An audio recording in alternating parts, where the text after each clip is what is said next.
পুরা কোরআনুল কারীমের মর্যাদাটা কেমন আমি আপনি যদি এই কোরআনুল কারীমের সাথে সম্পৃক্ত থাকতে পারি, দেখেন আমি আপনি কিরকম দামি হয়ে যাই।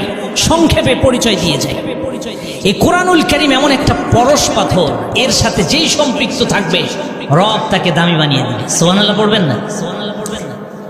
এই কোরআনুল কারীম হযরত জিবরিল আলাইহিস সালাম রাসূল সাল্লামের কাছে পৌঁছিয়ে দিতেন, যার কারণে হযরত জিবরিল আলাইহিস সালামকে বলা হয় বিমানজালাতি জিবরাইল মিনাল মালাইকা।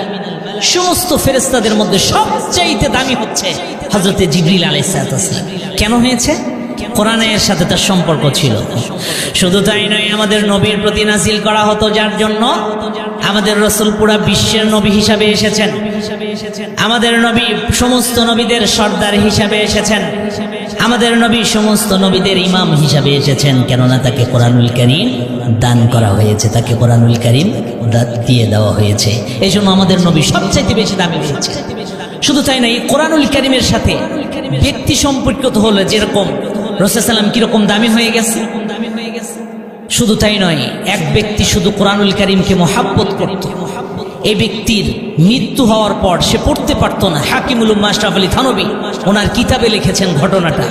সে শুধু এশার পর নামাজ আদায় করে কোরআনের আয়াতগুলোতে বুলাতো আর কাঁদতো আর বলতো, রব এই কালামুল্লাহ আমি পড়তে পারি না, কিন্তু আপনার কালামুল্লাহকে আমি ভালোবাসি। রব গো, আমি আপনার কালামুল্লাহ পড়তে শিখি নাই, কিন্তু আপনার কালামুল্লাহকে হৃদয় দিয়ে ভালোবাসি। এটা বলতো আর কান্না করতো। এই ব্যক্তির যখন মৃত্যু হয়ে গেছে, রব্বে কারীমের আরশে মুআল্লাহ থেকে সরাসরি নূরের তাজাল্লি তার কবরের মধ্যে রব্বে কারীম দিয়ে দিয়েছিলেন। সুবহানাল্লাহ পড়বেন না? শুধু ভালোবাসার কারণে ব্যক্তি দামি হয়ে যায়। শুধু তাই নয়, কোন জায়গার সাথে সম্পৃক্ত থাকলে সে জায়গাও দামি হয়ে যায়। মক্কা মদিনা, আপনারা যারা ইসলাম নিয়ে গবেষণা করেন একটু পড়ে দেখবেন, মক্কা মদিনা এতটা খারাপ জায়গা ছিল।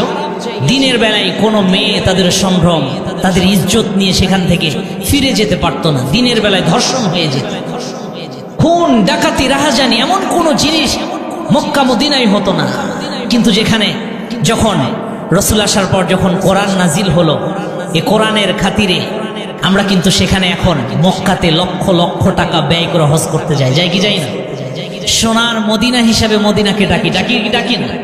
সুতরাং এই কোরআনুল কারীমের সাথে জায়গা সম্পৃক্ত থাকার কারণে জায়গাকেও রব দামি বানিয়ে দেয়।